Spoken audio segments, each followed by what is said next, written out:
welcome to the Belmont Journal, your source for hyperlocal news and community updates. I'm Mike Crowley, your host this week. First, we have a tip from Belmont Light. The summer months are usually the ones when our electricity use peaks. To meet demand, Belmont Light often has to use sources of electricity that are more expensive and worse for the environment. So do your part to hold down electricity use during peak summer hours. To help us out, Belmont Light will be sending out peak usage alerts via social media like Twitter and Facebook. You want to look for these alerts as hashtag peak usage alert, that's all one word, on Twitter or Facebook. And when you see one, that's your cue to reduce your electricity use. Belmont held a groundbreaking for the extensive police department renovations that are getting underway on July 9th. The Belmont Journal was there. This is our official groundbreaking for the police station project. The police will start moving out into the trailers this week. We probably will actually start construction in here in a couple of weeks. We anticipate that the construction here will take about a year. So we're looking to be back here maybe next August for the ribbon cutting. One of our mandates on this project was to preserve the 1931 exterior of the police station. Easier said than done. But we've been able to do that by accessing community preservation funding to do the, the work, the upgrading and the cleaning up and the repair of the exterior.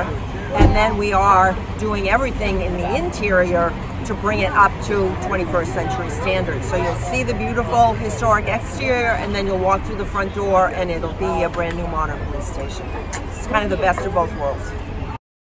Again, I just want to say thank you on behalf of the department. It's a very exciting time, and I know when I was interviewed back in 2007, the board at the time asked me, Chief, is there anything that we can do? And I said, well, you got to reinvest in your department, and you can start with the classic 1931 building and bring it up to speed and up to the times and technology. And what's going to be happening here is going to address a lot of those issues that we presently have. But on behalf again of the department, I want to say thank you. Thank you to the town meeting members that voted in favor of it. Thank you to the building committee that helped and got us to where we are today. Thank you to the town administrator and the Board of Selectmen for the support and moving it forward.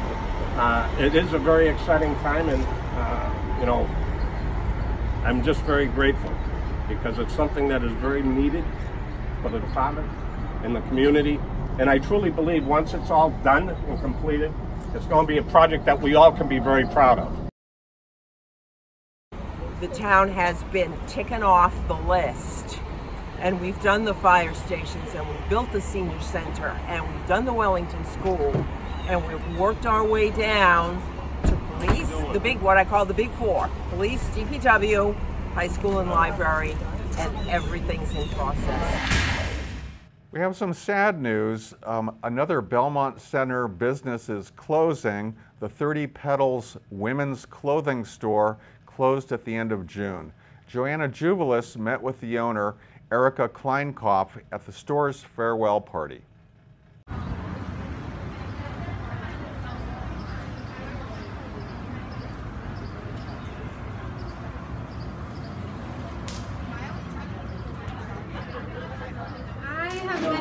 For close to 26 years. Do you remember the date you opened? It was the end of September 1993. Yep, so a really long time. So how did you come to the decision to just, end? I just think I had been doing this for so long, and I just thought it was just the right time to move on and have another chapter in my life, even though I have loved every minute of it. I've loved every minute of it, and I'm just going to miss my customers so much the most. That's really the relationships that I've made and the people I've met over the years and the people who've supported me. That's what I'm going to really say goodbye to 30 Petals. What I'm wearing is a 30 petal top to bottom outfit, earrings, which I had many years ago, a pair for a friend too, a dress, very unique dress from Italy, and a purse as well.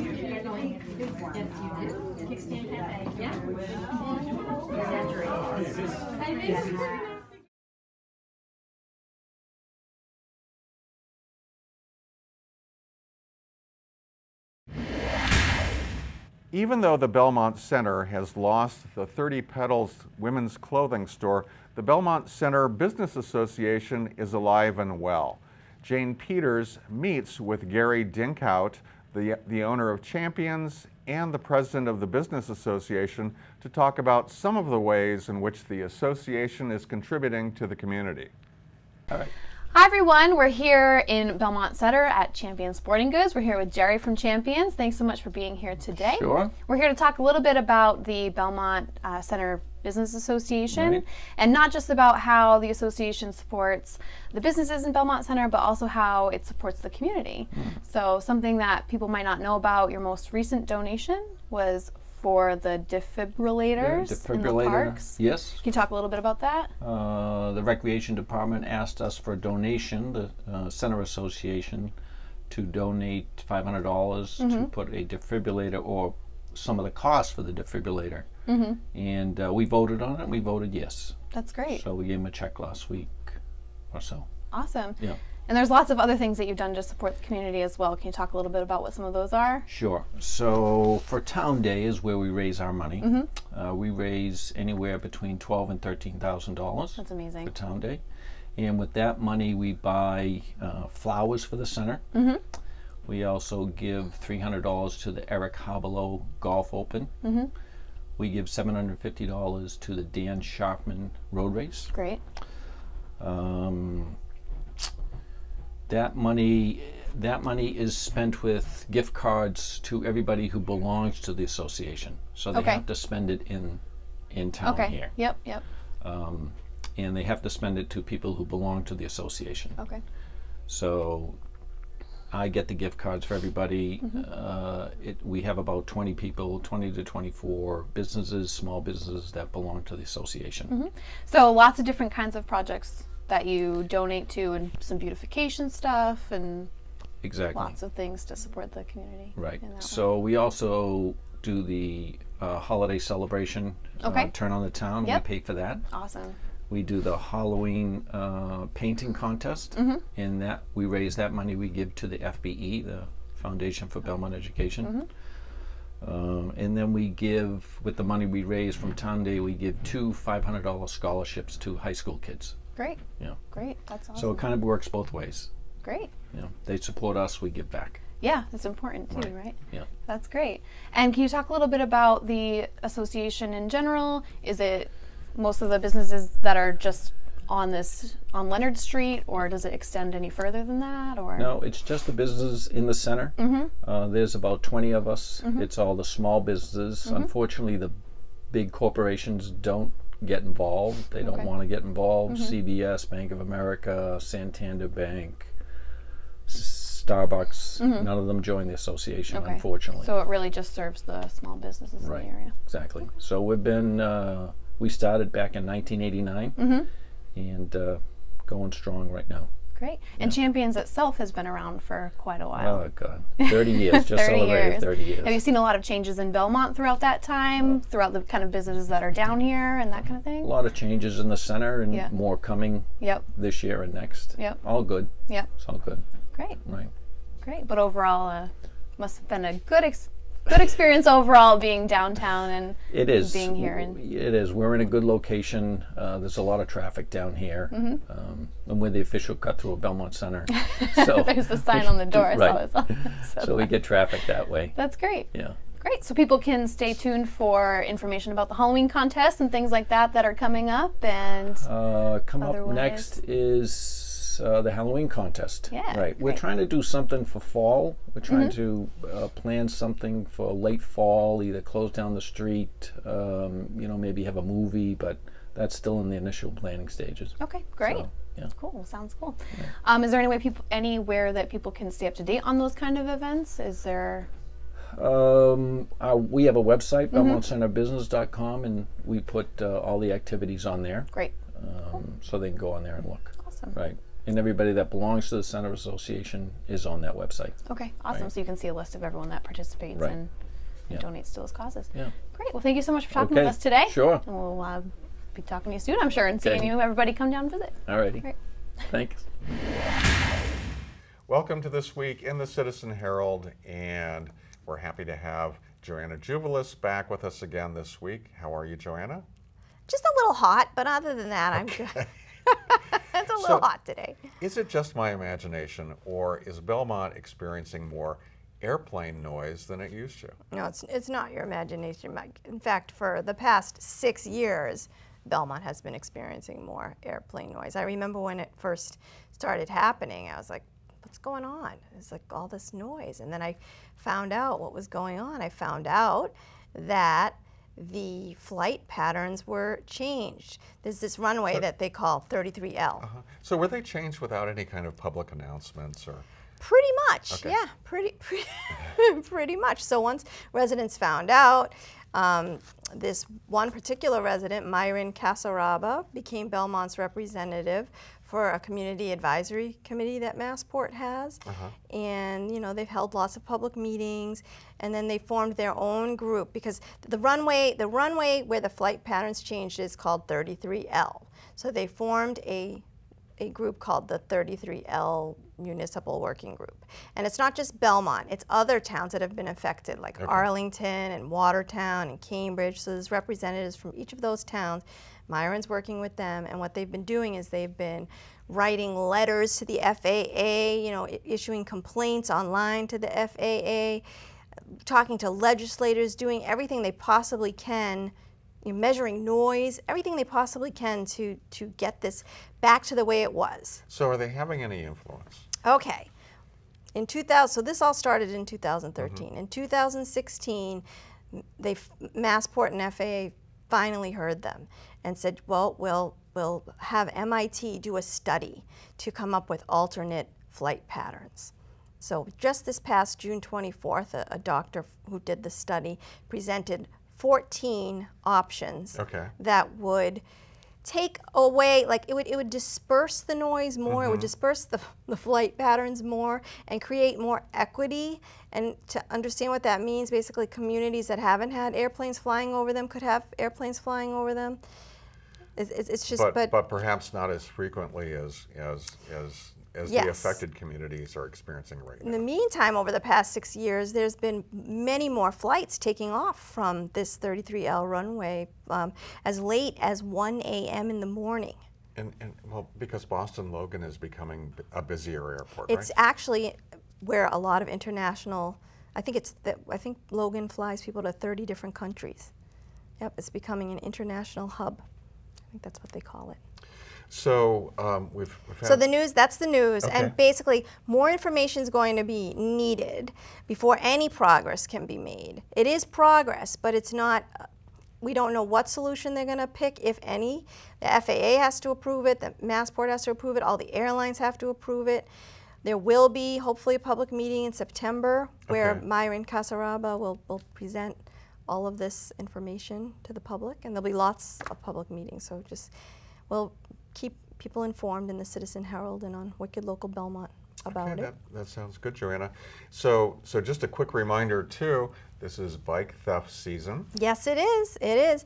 Unfortunately, with the nicer weather and people riding their bikes, if you don't lock your bike and you leave it outside in your front yard or your backyard, it could potentially get stolen. There's been a lot of bike thefts. But also, even if you do lock it, and you leave it overnight somewhere, you're still at risk of having it stolen, because if it's the coil lock, these thieves are actually cutting the locks. All right, well, good for people to pay attention to. We don't want bikes stolen. So thank you very much, Joanna. You're welcome. We'll talk to you next time. Welcome to This Week in the Belmontonian, and we have Franklin Tucker, editor of the Belmontonian, back with us again this week. How are you, Franklin? Thank you very much for having me. So I understand that after many, many, many years, we finally have some progress on remediation of the McQueen barn.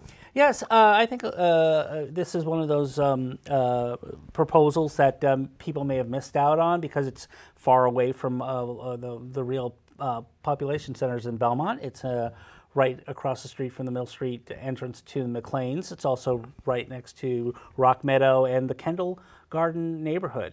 It's a barn that was built in the about 100 years ago, okay, for the McLean Hospital. I think it was to make milk, to have so dairy. it was part of an actual working farm.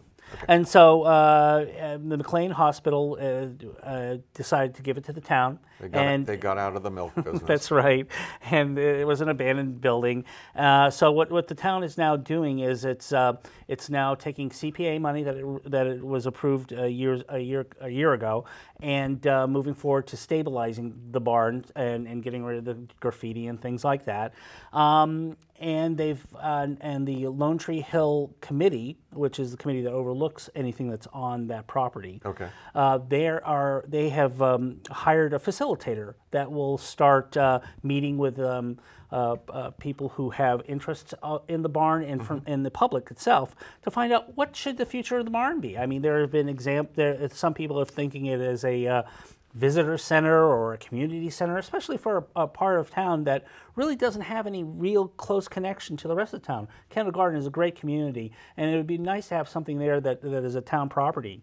But what is the future? So that's something that the facilitator is going to be doing during the fall of this year. So among the things that we'll have is a public meeting so that they can get input from the community. The facilitator will hold meetings with stakeholders in the area, like the Conservation Commission and Lone Tree Hill Committee and people like that. And then they're going to move forward with a public meeting, and then there'll be a real decision on what should that future be. And then, of course, the big thing, finding the money for it.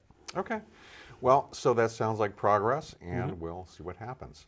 So I understand that that the police received some phone calls about a missing statue? That's right. Apparently, a couple of people on Monday, they were coming into town or they were in town. They looked up at the as it's called, the Boston Temple for the Latter-day Saints, and they saw that Angel Maroney was gone. Where did the angel go? It turned out that Angel Maroney was being replaced. The people who run the temple stated that after 20 years, the statue, a golden statue of an angel blowing a horn, it got a little worn out. I mean, 20 years in New England weather and the wind up there, it's the tallest structure in the area, that they better replace it. And they did, and it looks beautiful now. Oh, so it's been replaced. That's right. So I missed the whole thing. So yeah, they this is Maroney too. Okay. Somebody came in for him. Her. All right. Well, so that's good to know, and we'll talk to you again next time. Thank you very much. Thank you, Franklin. Here's something you parents will want to know about. The Payson Park Music Festival, which has been running concerts on Wednesday evenings throughout the summer, will also be holding special kids concerts throughout July on Friday mornings at 10:30 a.m. Chet Messer, our Belmont Journal volunteer, met with Ralph and Sherry Jones, whose generosity has made these kiddie concerts possible. And on that farm he had a cow. What does the cow say? Good booze, everybody. And on that farm he had a cow. E-I-E-I-O.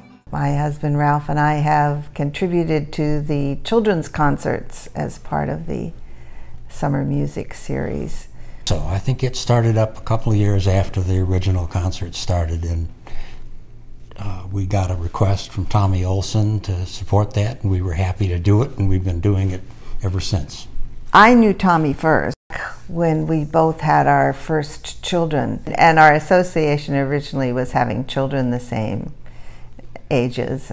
The way a lot of people meet in town. That's how you get to know someone. Well, I met Tommy through Sherry, and in fact I noticed, I was just reviewing some of the history of the Payson Park music concerts. And I got to know Tommy once I got into town government. I remember particularly when she came and appealed for funds when I was on the warrant committee. This would have been sometime between about 2002 and 2006. And what had happened was, because of Prop 2.5 and budget constraints, the support she was getting from the Recreation Department had to be cut back. And she was looking either for more of that funding or some sort of contributions. And I think that's what stimulated me to think what we ought to do is give her some contributions and help this project go forward.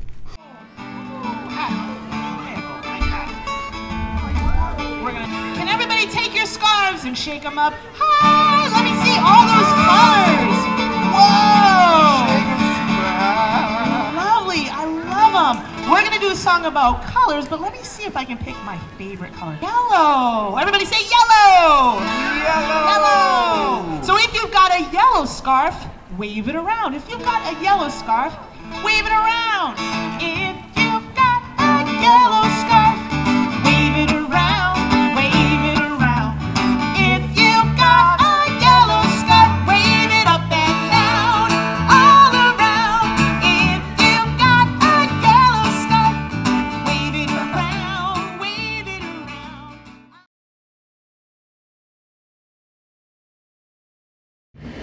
And now it's time for our community calendar with Jane Peters of all the things happening and all the things interesting in Belmont this week. Hi everyone, I'm Jane and this is your community calendar for next week. Rudyard Kipling's novel The Jungle Book comes to life at the library on Monday at 10 a.m. with the Hampstead Stage Company. Watch as Mowgli, an abandoned man cub raised by wolves, embarks on an adventure in the jungle. This free performance is for all ages.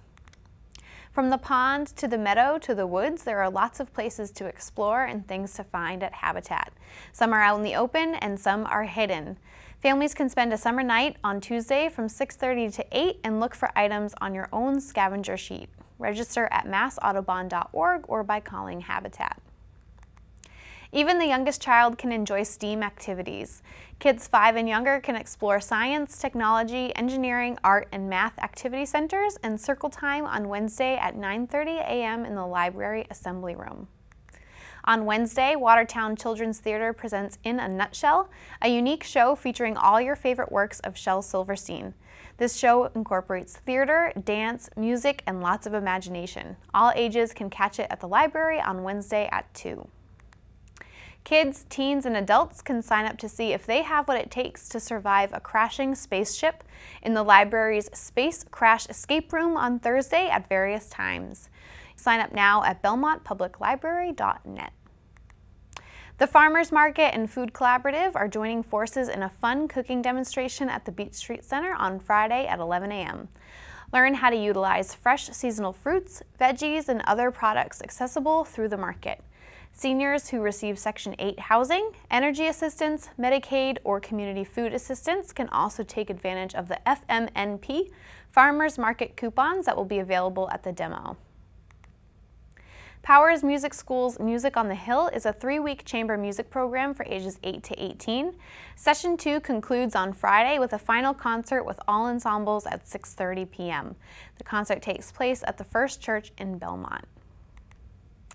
And Belmont Books hosts many authors and readings next week. On Tuesday, Derek B. Miller will discuss his novel American by Day, following the Norwegian detective Sigrid from Oslo to the U.S. on a quest to find her missing brother. On Thursday, a panel of educational comic authors and illustrators will be discussing science comics The Brain, coral reefs, and polar bears. On Friday, psychologist and expert witness Dr. Sharon Lamb will discuss her book, The Not Good Enough Mother, a book that discusses her own life as a family psychologist. With a son struggling with opioid addiction, she questions her own right to make judgments about other mothers. And on Saturday, children can enjoy a story time with Dr. Jacqueline Vissaid, all about Ruby and her grand imagination. Learn more about these author events at belmontbooks.com. And that's all for next week. If you'd like your event featured in Belmont Journal's community calendar, you can send your event info to jane@belmontmedia.org. We end our show with a programming update for your Belmont Media Center channels. Be sure to watch. Also, if you'd like to get involved in the program, or if you have news or community updates, please contact Frederic Rigoleau, our producer, at fred@belmontmedia.org. That's all for now. I'm Mike Crowley. This is the Belmont Journal. Stay cool, and we'll see you next time.